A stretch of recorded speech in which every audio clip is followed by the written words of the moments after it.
Hi everyone. I'm going to read one more story tonight. This story is called A Bad Case of the Stripes. It's written and illustrated by David Shannon. A Bad Case of Stripes by David Shannon.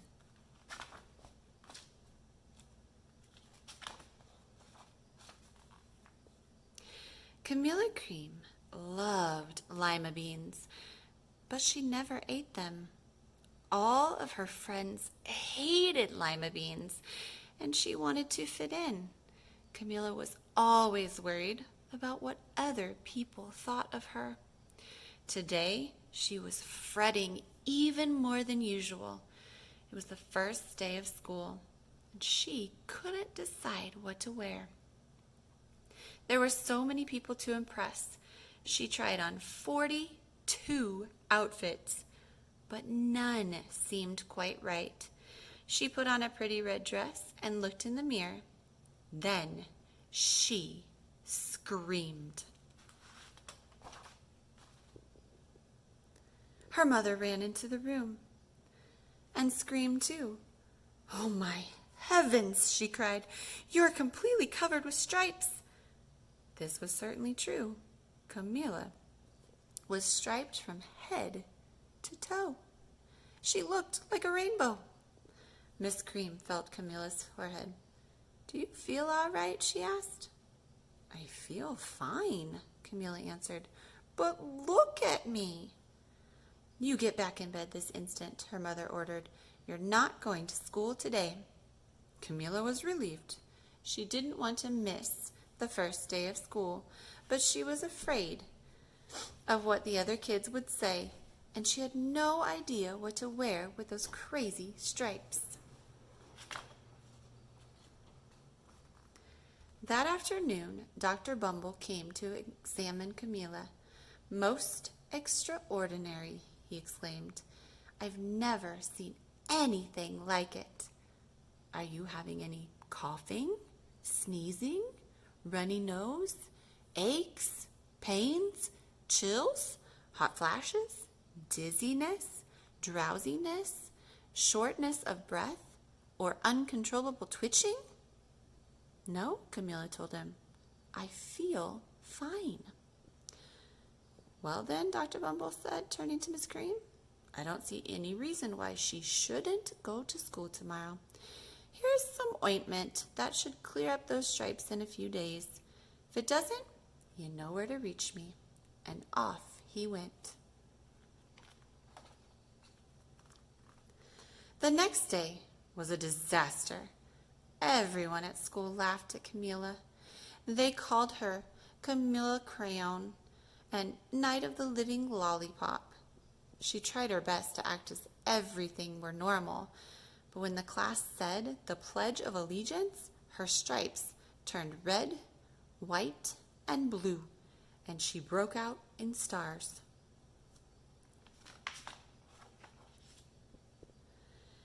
The other kids thought this was great.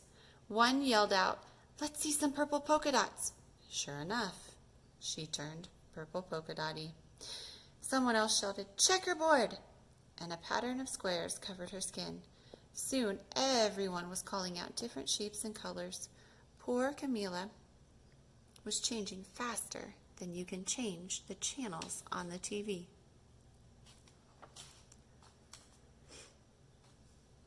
That night, Mr. Harms, the school principal, called. "I'm sorry, Miss Cream," he said. "I'm going to ask that you keep Camilla from home from school. She's just too much of a distraction, and I've been getting calls from the other parents. They're afraid those stripes might be contagious." Camilla was so embarrassed. She couldn't believe that 2 days ago everyone liked her. Now nobody wanted to be in the same room with her. Her father tried to make her feel better. "Is there anything I can get you, sweetheart?" he asked. "No, thank you," sighed Camilla. What she really wanted was a nice plate of lima beans, but she had been laughed at enough for one day.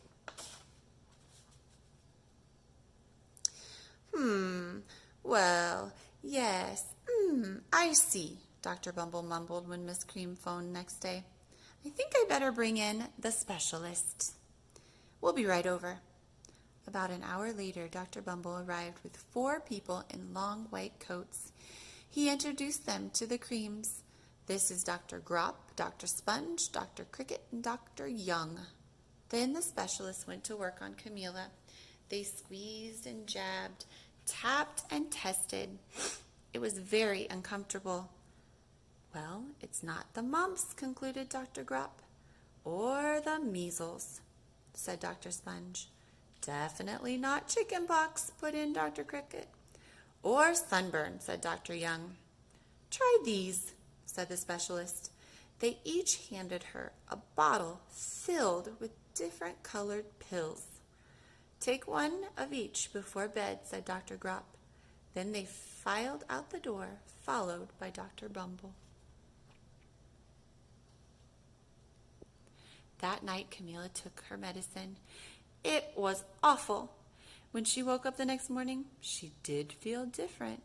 But when she got dressed, her clothes didn't fit right. She looked in the mirror, and there, staring back at her, was a giant, multicolored pill with a face on it.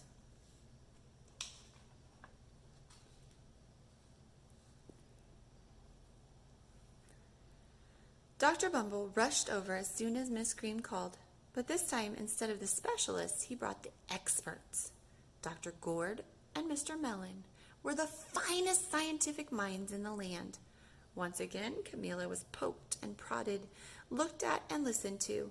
The experts wrote down lots of numbers. Then they huddled together and whispered. Dr. Gourd finally spoke. It might be a virus, he announced with authority. Suddenly, fuzzy little virus balls appeared all over Camilla. Or possibly some form of bacteria, said Mr. Mellon. Out popped squiggly little bacteria tails. Or it could be a fungus, added Dr. Gourd. Instantly, Camilla was covered with different colored fungus blotches. The experts looked at Camilla, then at each other. We need to go over these numbers again back at the lab, Dr. Gourd explained. We'll call you when we know something. But the experts didn't have a clue, much less a cure. By now, the TV news had found out about Camilla. Reporters from every channel were outside her house telling the story of the bizarre case of the incredible changing kid. Soon, a huge crowd was camped out on the front lawn.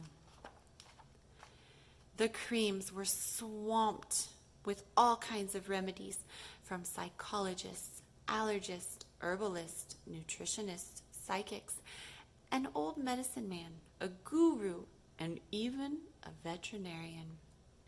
Each so-called cure only added to poor Camilla's strange appearance until it was hard to even recognize her.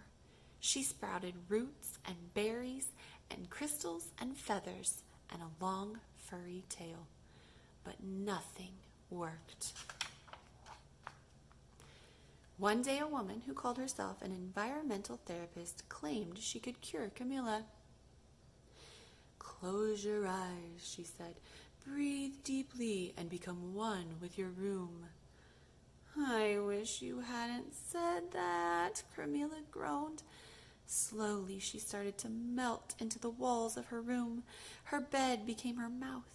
Her nose was a dresser, and 2 paintings were her eyes. The therapist screamed and ran from the house. What are we going to do? Cried Miss Cream. It just keeps getting worse and worse. She began to sob.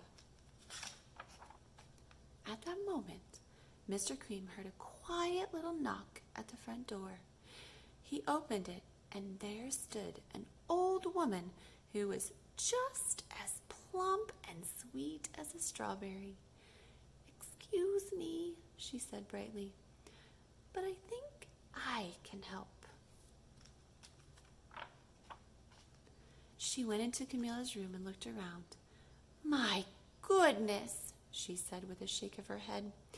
What we have here is a bad case of stripes, one of the worst I've ever seen. She pulled a container of small green beans from her bag. Here, she said, these might do the trick. Are those magic beans? Asked Miss Scream. Oh my, no, replied the kind old woman. There's no such thing. These are just plain old lima beans. I bet you'd like some, wouldn't you? She asked Camilla. Camilla wanted a big, heaping plateful of lima beans more than anything, but she was still afraid to admit it. Yuck, she said. No one likes lima beans, especially me. Oh dear, the old woman said sadly. I guess I was wrong about you. She put the beans back in her bag and started toward the door. Camilla watched the old woman walk away. Those beans would taste so good, and being laughed at for eating them was nothing compared to what she'd been going through. She finally couldn't stand it. Wait, she cried. The truth is, I really love lima beans. I thought so, the old woman said with a smile. She took a handful of beans and popped them into Camilla's mouth. Said Camilla. Suddenly, the branches, feathers, and squiggly tails began to disappear. The whole room swirled around. When it stopped, there stood Camilla, and everything was back to normal. I'm cured, she shouted. Yes, said the old woman. I knew the real you was in there somewhere. She patted Camilla's head. Then she went outside and vanished into the crowd. Afterward, Camilla wasn't quite the same. Some of the kids at school said she was weird, but she didn't care a bit. She ate all the lima beans she wanted, and she never had even a touch of the stripes again.